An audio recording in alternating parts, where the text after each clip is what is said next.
What is up, YouTube? ODST General back again, and we've got some EmergeNYC 7.5 mostly.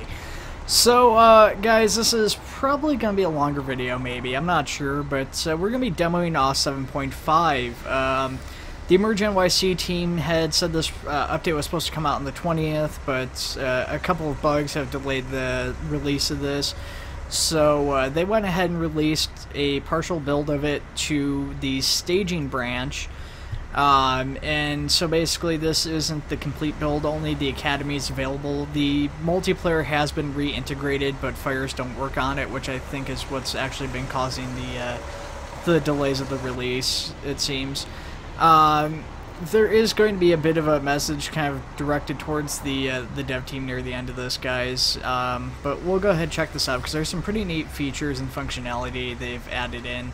And I want to show this off to you guys. So there's no patch notes yet, so I'm just going to kind of go over what I know is already in the game. Then I guess when the full release comes out, I'll go over patch notes and everything more formally. But the biggest feature of this update is the start of EMS and the EMS, like MVAs, rescue, stuff like that. That's all going to be in now. So the EMS pads and stuff have been in for a couple releases on staging branch. There's a couple variations, so you can get them with and without bunker gear, stuff like that. Breathing apparatus apparently does work with them, but it switches their helmet and everything. I don't know if that's... I'm assuming that'll change at some point down the line. That's probably something that's just didn't really get any thought or anything like that. It actually doesn't look like they have a proper mask either, but semi-working. So with the EMS, there does seem to be a few bugs, and to be honest, I just really don't know what I'm doing with it. There is no tutorials or anything. Once I figure out more, or somebody else who knows what they're doing will feature a tutorial, maybe I'll make one myself. But yeah, let's go ahead and check this out. So we've got a bunch of new tools here. You can see one of them laying on the ground here is we've got access to the chainsaw. Now, the G key no longer works for picking up. You have to use the radial manual, which is left control. I will actually do a tutorial on the basic UI changes and stuff with 7.5 once the full release comes out. But let's go ahead and open up the rescue. The reason I chose Squad 28 versus, say, like one of the engines is just because the squad tends to have the most variety of tools and stuff like that, so it seemed most appropriate. This door here does not want to close or open on that right side. Hold it. A little bit of a fighter there, it seems we have, but that's fine. We'll go over this other side here.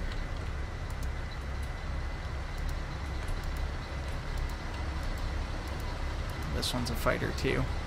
I had all these open earlier when I was playing.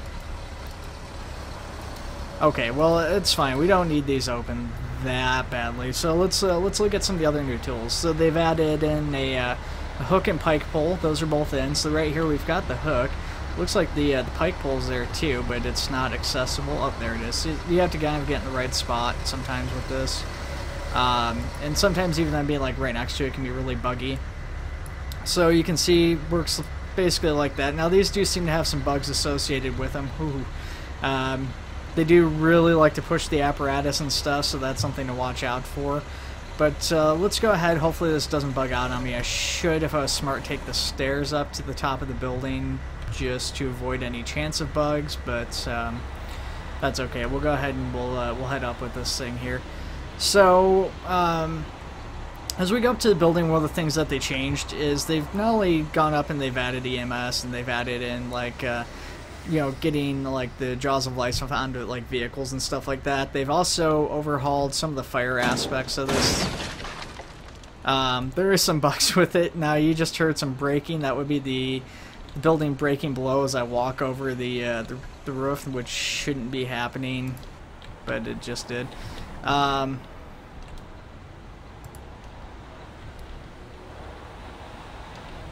Let's grab this. So let's grab this chainsaw. I haven't used the chainsaw for this purpose, but actually, give me a second here, guys. Turn that volume down. It's still way too loud. Okay. So as you can see, as we get down on our knees and we go over here, the roof is now getting highlighted. This is the overhaul to the ventilation. So basically, as you're on the ground here, you will you'll actually see these highlighted things go up, and you're able to ventilate. Now, I don't know if the chainsaw works for this purpose. I'm pretty sure it does. I watched the video. Okay, so yeah, it's working. I just have the volume turned down so low now I can't hear anything. So you want to be careful when you're ventilating the roof, though, and the reason for that is because it's actually now a physical thing. As you guys could hear, the roof was actually breaking below me. It's much larger areas that you cut out now. So like before, it's just like a placeholder thing, I guess. Where basically when you'd like cut out a section of roof, you know, you'd cut a hole in it. The wood would disappear, which is pretty buggy right now as it is, but you know, it would disappear. And try and get this off of here if we can. So it would disappear, and then it would just be like a black hole down into nothingness.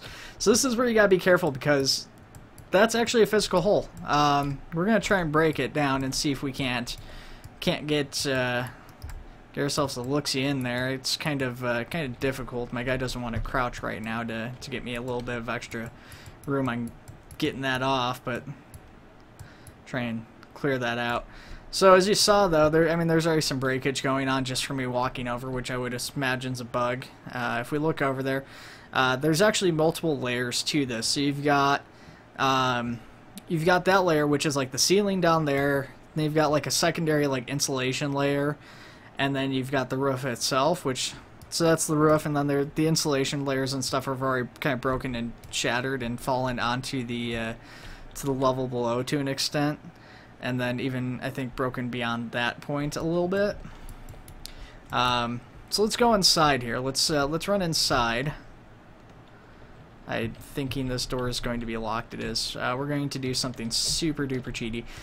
You can actually see too, it sticks out the side of the building a little bit, which is kind of funny. I'm sure that'll be fixed though before too long. So we're gonna cheat because no fall damage, and this door I know for a fact's unlocked. Some of the debris has already fallen through the building. It looks like. I think that's from that. I'm not sure. That might just be part of the update. We've got some also here, which that definitely shouldn't be there. So definitely some bugs, some work in progress stuff that's need to be fixed with this. They said the stairs are supposed to be fixed, but they're just as much of a pain in the butt as they always have been. They just need to really update the model for that. So let's see if I get in the first person. So if I get in the first person here, I take my pike. You can actually see I'm able to poke holes up into the ceiling here, which is really cool. So basically you can get in here, and you're going to want to do this now to check for, you know, any sort of fire during overhaul, making sure of that. And you can actually see now, we can see outside, which is really neat.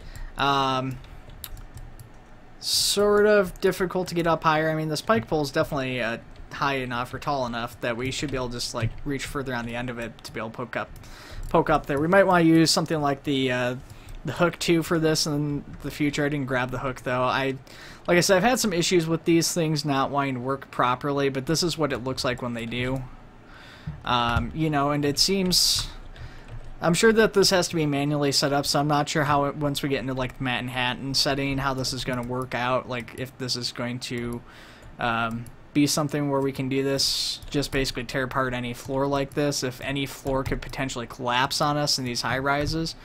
I don't know exactly how that's going to be effective in the future, because like right here, this is a concrete floor. This isn't going to give out on us, but you know, up there, up on the roof, it is. So I don't know. Let's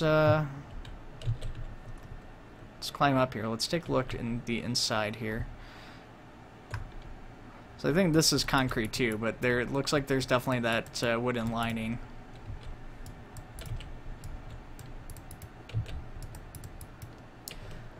Oh, hey, well, you know, that's unlocked from the inside. I forgot about that. That is the thing, though, isn't it?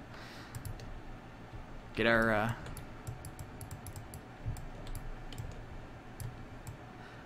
but it doesn't seem to want to break from the top, so I mean, I don't know how secure it would be with fire or anything like that. But let's go ahead, let's run back here and check this out again. So you can now see somewhat into the building. So yeah, you definitely have to be careful when you're cutting holes for ventilation and stuff now, because you could actually potentially fall not only into the building but into fire. I've already done it during my playing around with this. Granted, I was being a little bit on the haphazard side, but still, I mean, the fact that that is a thing I do love now. So this is really cool. So you can still do the ventilation. The K-12 still in the game too, but as you guys can see, now we have the chainsaw as well, just kind of opening up those tool options and everything. The K-12 does work for this this purpose and all of that stuff. One thing they've talked about doing is that you'll now be able to also pull out line, like the hose line, using that radial menu that I've been showing off. That's actually not in yet, though. Unfortunately, it's still using the old method. And then the dropping the tools seems like it's planned to be on the radial menu, because if I go here, it says drop current tool. But if I go back in to my my equip and say pull out the chainsaw, that's pressing X. Can't pick it up with G, but if I go here, pick it up, and click drop tool, he's not doing it. The duplication bug's a thing too, so I probably now have like 4 chainsaws or something. It doesn't look like it, but hey, you know, there we go. So that's pretty neat. We are a member of the EMS though, so let's go ahead. Let's drop this pike. No idea where he put that thing. And let's pull this stretcher out. Grab stretcher. Now I haven't actually played around with the stretcher at all, so let's see. It doesn't look like. Oh yeah, okay. So it's got some options. So stretcher, I've got the option to return it, to lower it, and to take it. So let's go ahead and take it. So it seems just based on where you're looking is where it goes. Let's go in here. So before I can interact with it further, I do have to drop it. We can lower it to put a potential patient on it. Let's go ahead and raise it before we can grab it again, and let's take it. Now, I don't know if this thing's capable of going upstairs or anything like that. I haven't tried that at all. Because this, like I said, this literally just came out a few minutes, well, not a few minutes ago now. It's been about an hour that this has been out, but I haven't had a whole lot of time to actually play around with it yet or get any sort of actual proper bug testing for it at this point. So let's go ahead and head inside to check it. Now, if you guys haven't played for a while, there's been a lot of changes. You know, smaller changes, usually a lot of it related to bug fixing and things getting kind of broken and unbroken. So just kind of the development cycle of EmergeNYC in a nutshell, really. But anyways, oh, okay, so yeah, stairs not a problem. It does go through the building too, so that's both odd and useful at the same time. Now I've lost my patience. I had a patient out. I was kind of checking some of the options, and it bugged out and like teleported me somewhere. I do have this dummy in here, so let's go ahead. Let's see. I can't get in there because of that table that's in there. That's gonna stop me. I'm pretty confident that somewhere in this building, though, is the other dummies.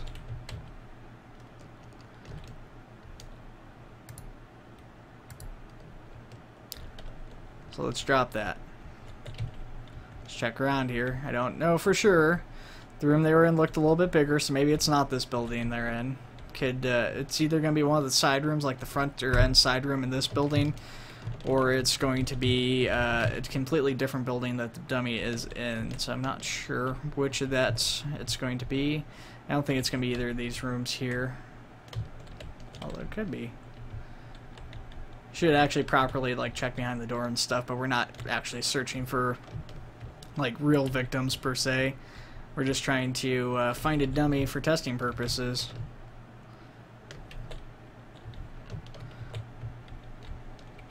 Yeah, so the reason it teleports is there seems to be bugs related to the CPR. I don't know if that's something they're trying to fix too, or if that's going to make it into the release, because there is a good number of bugs. Obviously, you've got stuff like this going on.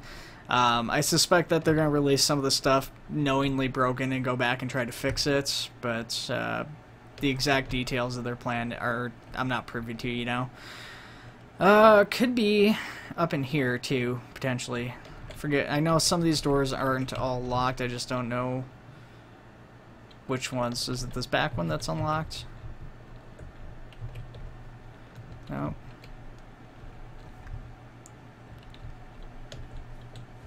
Okay. So there used to be a dummy up here. I don't know if this would have been moved or not. It's looking like it may have, because I think it was just in the stairwell here.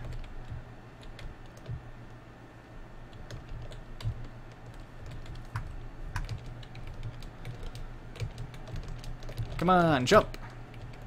Jump, you can do it.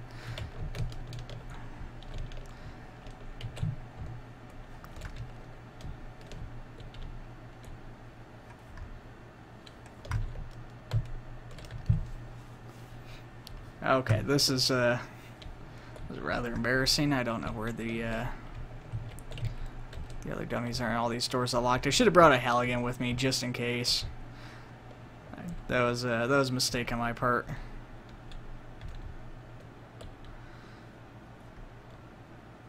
Because the one dummy I know where it's at is, of course, trapped. They've also started putting like furniture and stuff in. I don't know if these have been any previous builds because I haven't really touched a whole lot of the training academy in a while.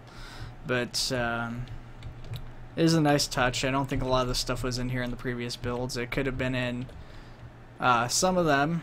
Actually, no, maybe it wasn't here. I can't remember. Oh, hey, there's a dummy. It's got something going on. Drop. Okay, so let's go ahead. Let's carry this guy out. So that's a bug there. That's the first one for me. You know I got over here unlocked already. So instead of trying to fight potentially with a door, we're just gonna head out the way we came in. So normally you actually carry the guy in your arms, obviously, but hey, you know what? We'll go with what it gives us, I guess. And then we've got our stretcher upstairs. So yeah, might have to go back and get that to load this guy up, but I'm not sure if we're even gonna bother doing that. So let's go ahead, let's carry him. Oh, okay. So yep, there we go. That's how it's supposed to be carried. Drop him though, because that's what we actually wanted to do. So we've got a few more options now, as you can see. We've got our tool options here to pick up and grab our tools. We can carry them, interact, and treatment. So interactions here, basically, this will clue us into various things that might be important. So we've got like medical history, allergies, medications, their name, their age. So let's see what's going on with this guy. So major trauma, I think it says in cardiac arrest, not breathing. So that seems to be probably all these guys in the training academy. I'm not sure though. So then we've got this little thing in the bottom left-hand corner here. I think you guys can see the mouse cursor, but down here in the corner, we click this. This is our notes, so we can always go back and reference our notes.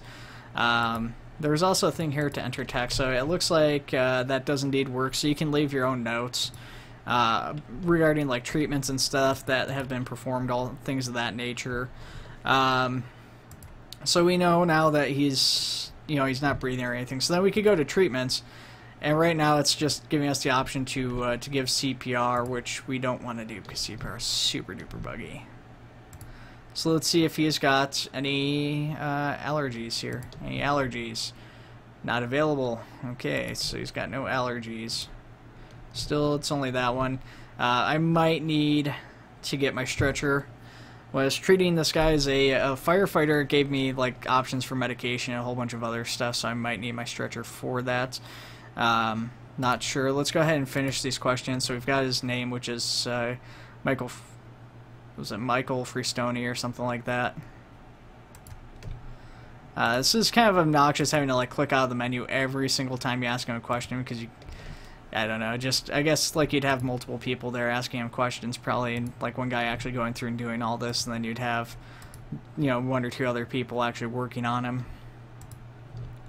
So we've gone through, we've gotten all of our interactions, all of our questions out of the way. So we still only have CPR. So let's go ahead and I don't know if we have a medical bag that we can get besides the one on the stretcher.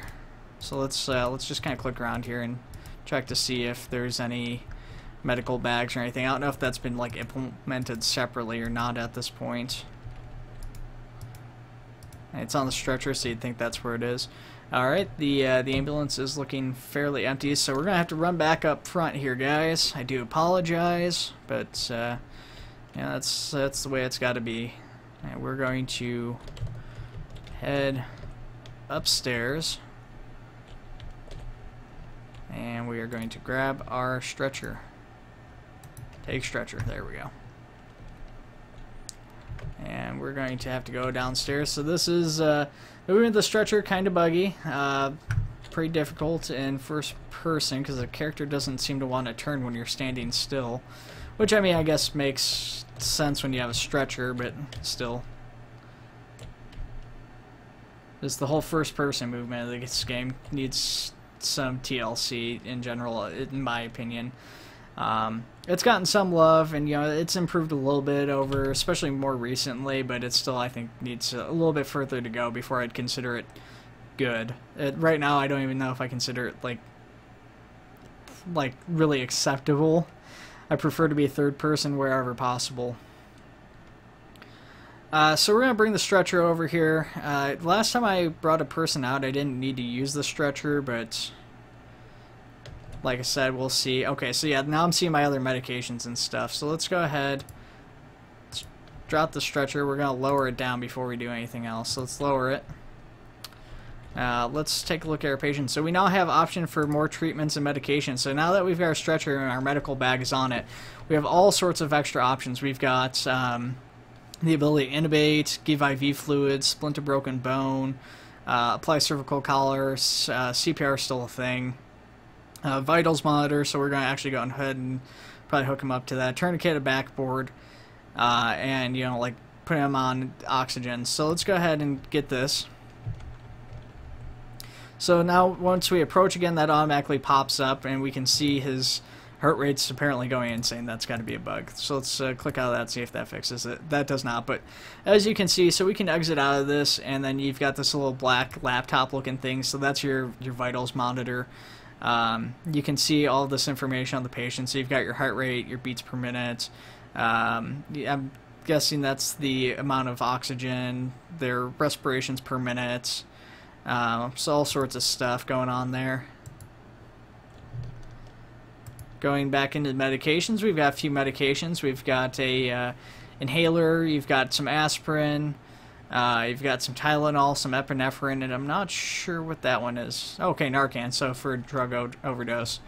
Yeah, my information on medical, which is funny because I was, you know, like medical chief of, you know, like an Arma Life server at one point, was it's kind of limited because it's based off of ACE, and I'm not really sure how accurate ACE is, and some of this isn't actually as detailed.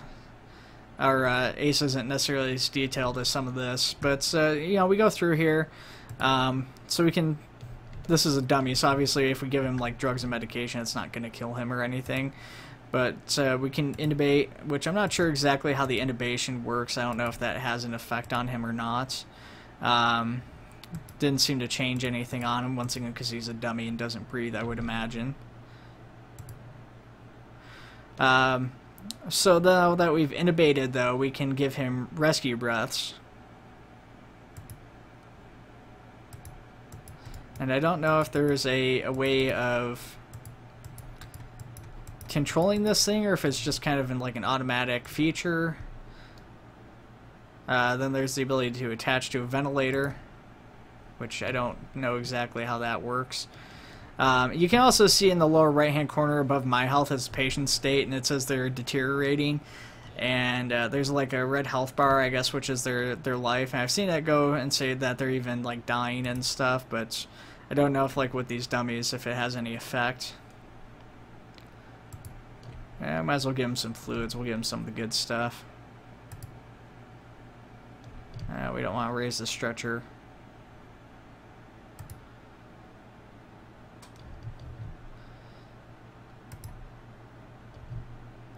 So we got fluids there, but nothing's actually on there as far as the fluids go.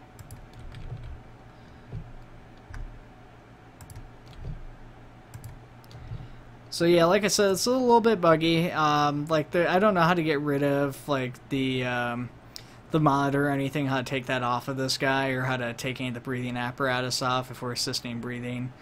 I could administer oxygen, but yeah, basically it hooks up to the tube he's got on there now. But you know, with this guy being bugged out as he is too, oh, okay, actually we did something. We stabilized his heart rate, actually. So it's a little bit high. It's 118 beats per minute, but he's doing okay there. He's lost some oxygen.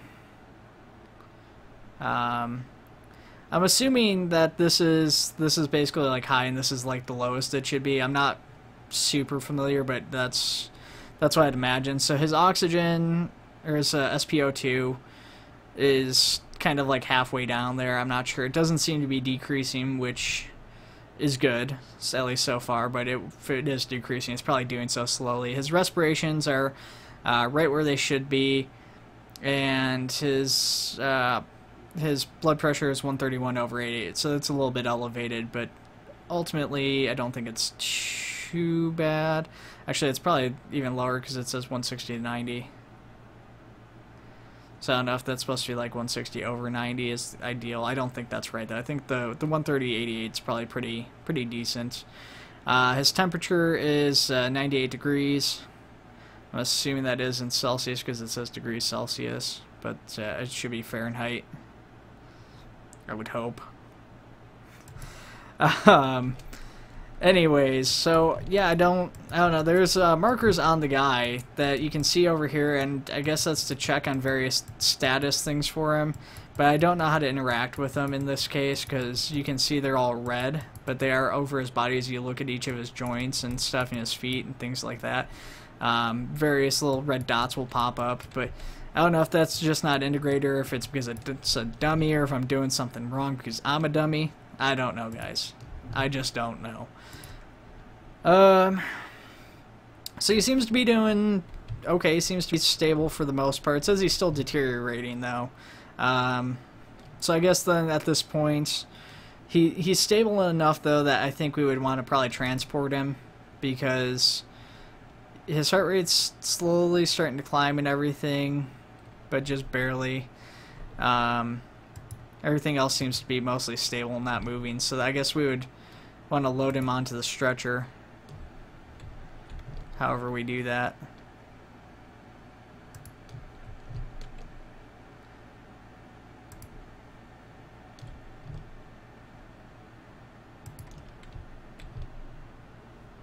So we might need to, before we can put him on the stretcher,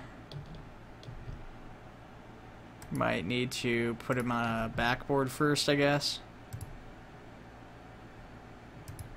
Okay, so yeah, we need to put him on a backboard. That puts him on the stretcher, attaches our medical bag to the side automatically. So then we can go back into the stretcher, we can raise that, and now our patient is now ready to go. So if we go back third person here, a whole bunch of stuff to him. Don't really know what the what's gonna become of this guy, because now he's gonna go for a little ride and probably never come back. Because we're gonna take our stretcher here.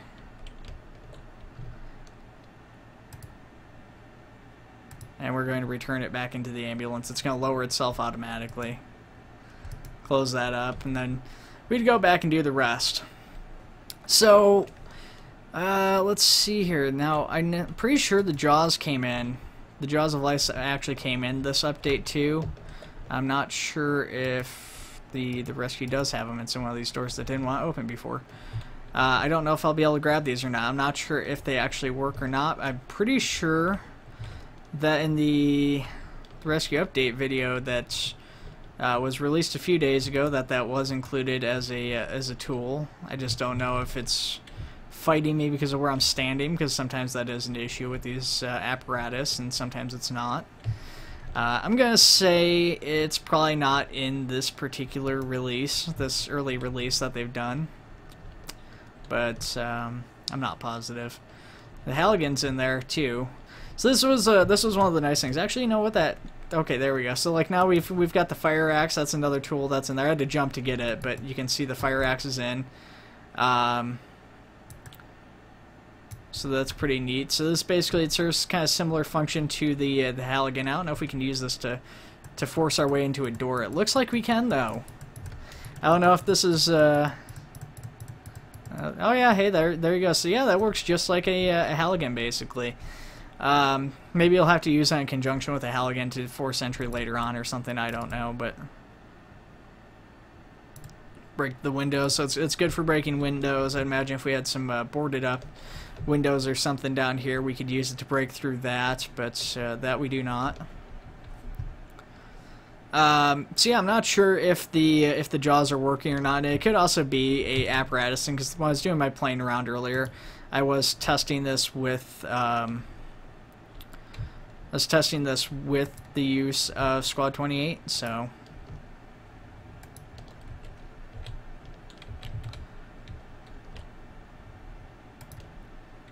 Okay. Let's try the hook out. I just want to see real quick if I can break down the those remaining like ceiling, you know, walling or whatever. That's walling, but you know, like the last bit of the ceiling there that I couldn't get before. Forgot I raised that ladder up. But let's go ahead and get up here and see what we can do with the hook here. The hook, you know, is basically the same thing. It's the pike pole as far as, you know, kind of functionality. Pretty similar, at least. I'm not sure if it's better or worse at that functionality. I almost walked forward into that. So you pull it back out because it went in when we...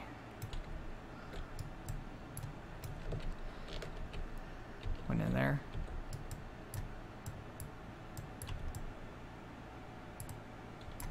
So having some difficulty actually getting through far enough down there.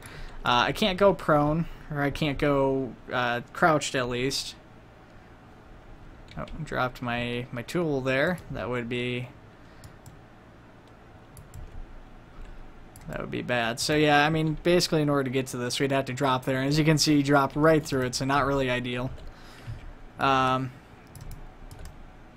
So yeah, pike pole a little bit better at this. I'm not sure where the hook would be best used at, but just so you guys have an idea, that might be too that these are a little too high. I guess the hook would be useful like right here. Actually, that doesn't seem to be... oh yeah, there we go. Okay, yeah, it's coming down good now. So it needs a good couple whacks.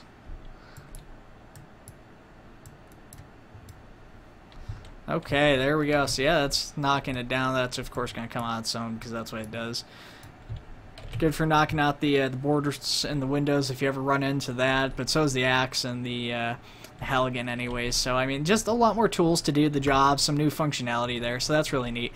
I really do love the new ventilation system. The old one just felt like it was a little bit cheesy, maybe a little bit wrong in a few ways. So nice to see that there's some risk associated now with actually ventilating the roof a little bit more so. It also seems, and I might be wrong, but it seems like the fire spreads a little bit faster than it used to, a little bit more than it used to. I'm not sure, because this building, I know that this fire could spread pretty good on this building in the first place and go up all the levels, but I feel like it was getting further than it used to, and I could be wrong. It could just be that too, the way they've now redesigned the fire is that it's also able to get up into that like insulation area, kind of here between the ceiling of the building and the roof of the building, and kind of get in between there and actually spread that way. Now I was taking a little bit more damage from the roof, so it's going to become pretty important on some of these to actually cut through this roof and actually be able to get through that fire, or actually go inside and, you know, if you think you have all that fire checked out, just poke a few holes in the ceiling just to check around, make sure that there isn't actually anything in there. One last thing, I guess, before I kind of talk about my message about the devs and some of the work that's gone into this. So if you go to F1, they've now changed how the scenarios pop up. So now it actually goes by pictures of the building, so it's a little bit easier to identify which building is which. You know, for the most part, I memorized which building was where, but sometimes I forget, you know, after not playing for a while, which building's building 1, 2, 3, and 4. So now it's got all the buildings showing the numbers and everything. So you got 2, 3, 4, 5 on here. And then you just click on the building, and that one actually bugs it out right now, because if I go back out, all I can see is the private dwelling. But then you go in here, and you're able to basically switch between the different floors, and it'll tell you which floor there, and it'll actually show you like an overhead top view layout of the building. And I guess this is where you can start the fires in the building. I'm not exactly sure if that's how this works or not, but let's go ahead, let's run over there. We'll just go on foot, I think. Actually, we won't, because I'll hit the wrong button and exit out that way.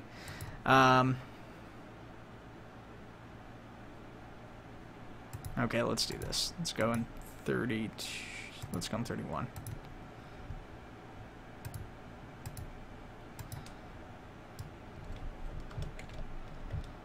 So we will go in 31, the Midtown Mafia, the new engine that was added in during 7.4. So if you guys are only on the like live builds that they do, not the private like staging branch builds, the testing builds, this will actually be a new engine to you. That and was it 74 back there, 75, our new ladder, and then Battalion 5's been moved to a new station. So I haven't talked a whole lot about the staging branches.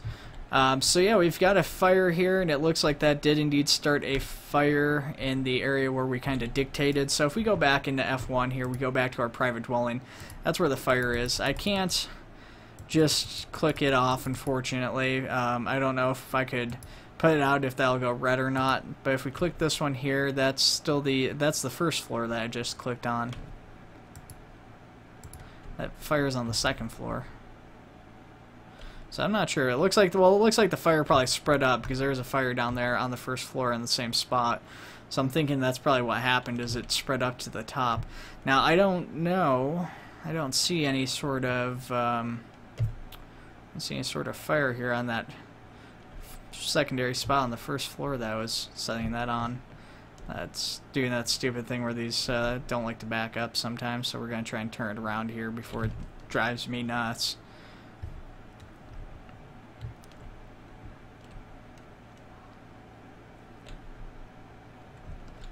Okay, yeah, okay, so yeah, there it is. It's starting to spread over into the other room. I don't think that's that first fire, though. I think that's actually the second fire we started is just now starting to crop up. So we've got that other room on the other side, though. That's the first floor, so we'll go back over there.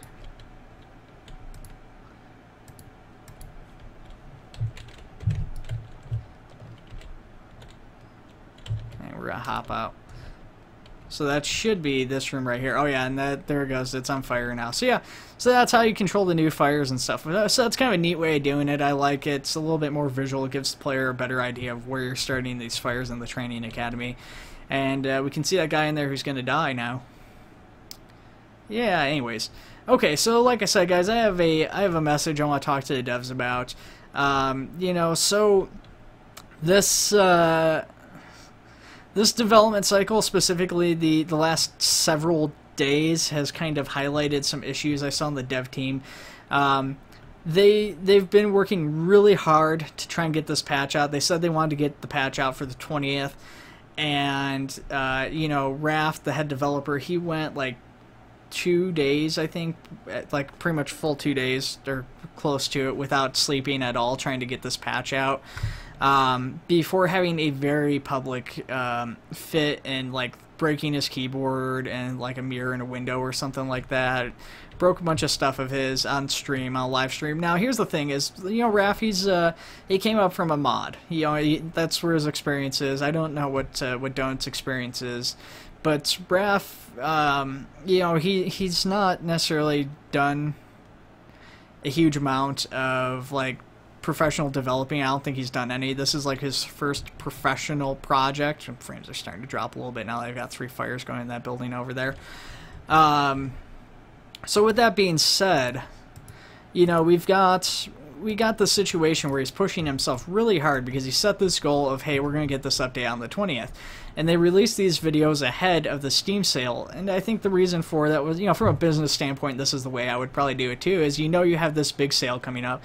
You're looking at a point where you can make sales of your game, and you know people are going to want to buy it during that sale, and so you go, okay, we've got to push the CMS update that we've been working on. We got to try and get it out now. Well, the thing is that he wasn't able to meet his own deadlines, and he pushed himself to the point where he had this really public fit, and that looks really bad as a small company, as a small developer, because they worked really hard, and so far I'm loving the patch, even though it's incomplete so far.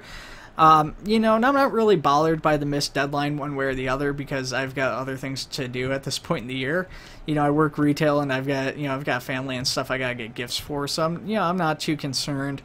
You know, if an update for a mod or a game that I'm looking forward to doesn't come out exact day it says, as long as I know they're working on it. But, you know, he pushed it very hard. But then there was this other instance during the live stream, too, where apparently there was some sort of issue going on with the community member.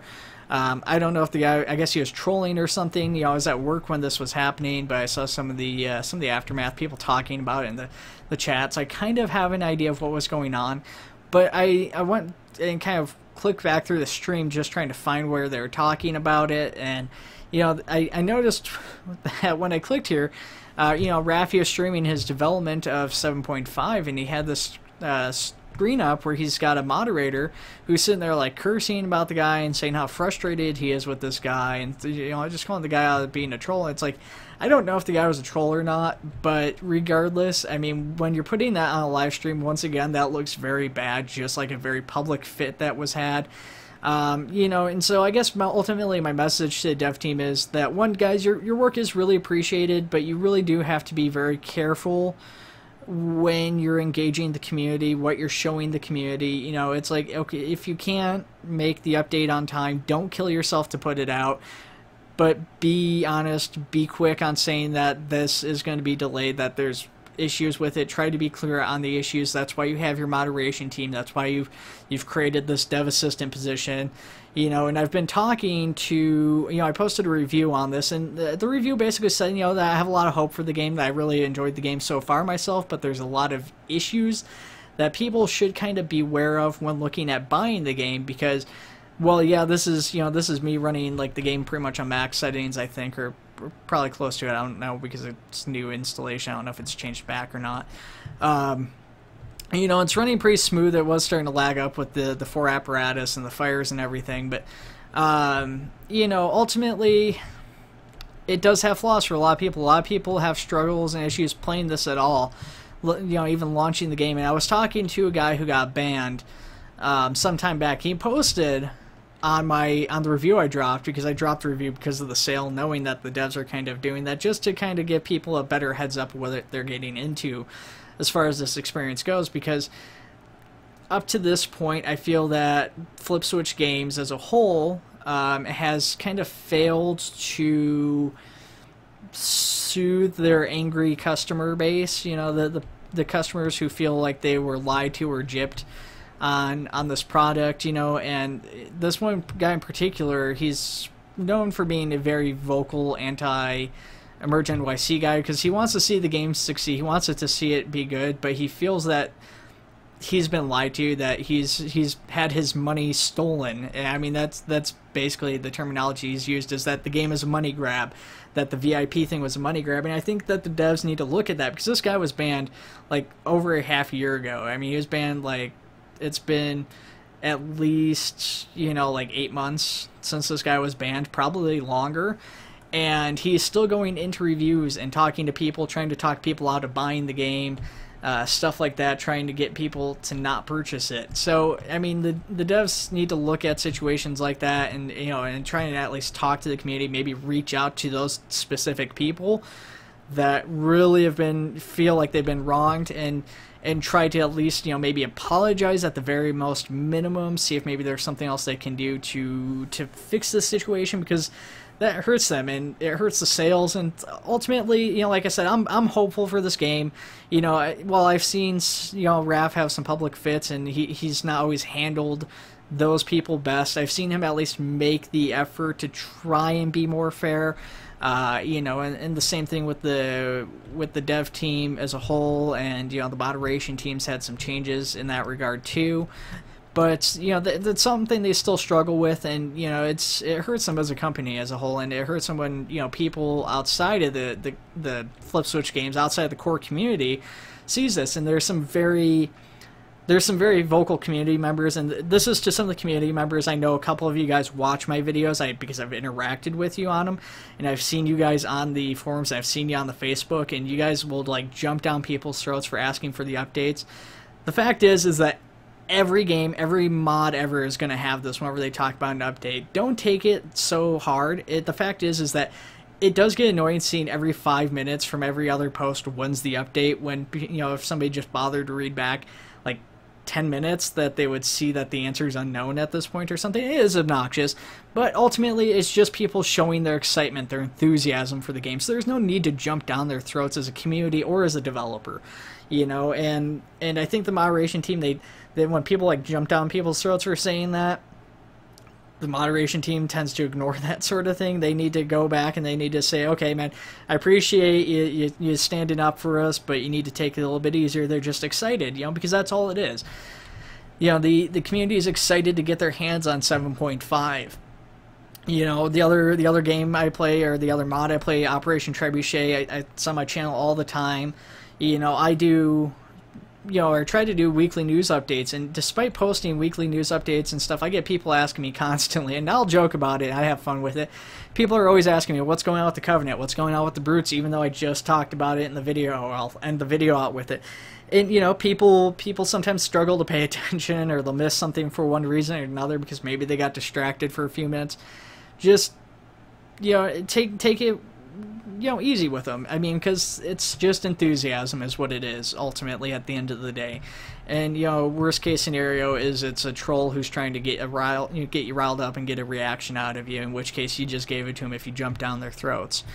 You know, so all in all, I'd say this, is that, you know, as a community, as a development team regarding Flip Switch, I think we need to kind of look at how we interact with those less core members of the community, those people who aren't on the EmergeNYC forums, you know, nearly every day of the week, who maybe only come in once a week, once a month, a few times a year, maybe even. And we need to look at those people, and, you know, you need to consider that those people are there, because you're not going to necessarily know who they are, and you need to look at treating them a little bit better.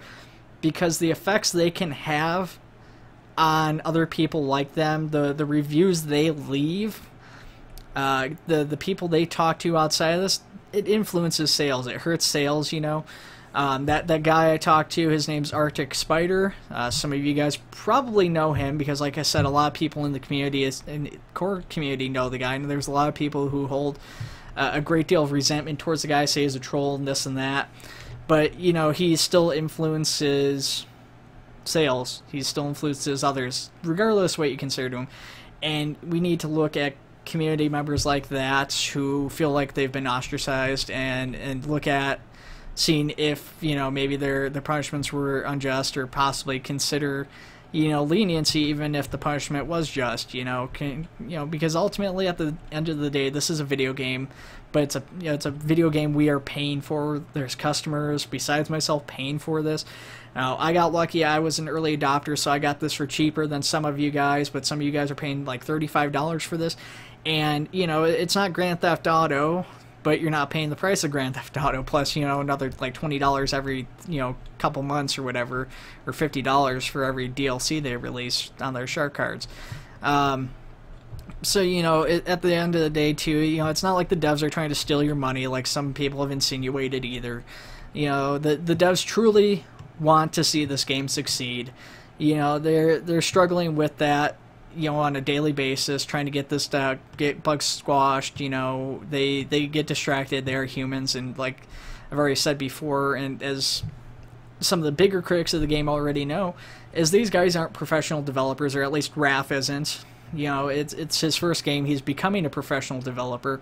You know, so just, if you guys are criticizing the game, try to be nice about it. And the same thing, as somebody is criticizing the game too, and they've had some issues with the game, don't just instantly jump down their throats, guys. There's a lot of opinions. There's reasons that both sides can have to justify or criticize the game. It's got its flaws, that's for sure, but it is getting there. It is improving over time. It is taking longer than we were told it would, but it is getting there. So, I mean, I could go on this forever. I really want to see your guys' comments on this. I really want to engage with you guys, know what you guys as the community as a whole stand. Because, yeah, Raph's burning himself out and he shouldn't have to do that, but at the same time, this is a product people have paid for and he's made promises to the customers, not the community, but the customers that Flip Switch Game has. They're paying customers, and he does have at least some of a commitment to hold that up, which is why he's pushed himself so hard, because he is aware of that, at least on some level, that he's made those promises, and it's not just about making the community happy, but it's about making those paying customers happy. It's about making sure that they don't go out and tell their friends that this game sucks and that this is a money grab, because that's already happening. But like I said, guys, I want to hear your comments on this below. Flip Switch, you know, if you guys are watching this, I don't know if all of you guys watch these videos. I know you're subscribed to the channel. I want to say thank you so far for the patch. It has actually been a blast despite the few bugs that I've encountered in it. You know, I'm looking forward to the full release. I'm looking forward to those bugs getting squashed over, you know, the next, you know, the full update and the staging branch following that. I really do appreciate the work you guys have put into this, but I do ask that you very strongly consider the criticism I've put into this video. I try to be constructive about it, and you know, I just want to hear from both the community and Flip Switch in the comments below. See what your guys' thoughts are, where you stand on all of this. See what your thoughts are on those community members who go into the reviews and they kind of strongly try to push people away from the game with like everything they have, and see where you guys stand on that sort of thing too. Let me know in the comments below, guys. I will see you guys in the next video, and probably see another one coming out soon for EmergeNYC with the full release, whenever that ends up being. Other than that, guys, take it easy, and I will see you around.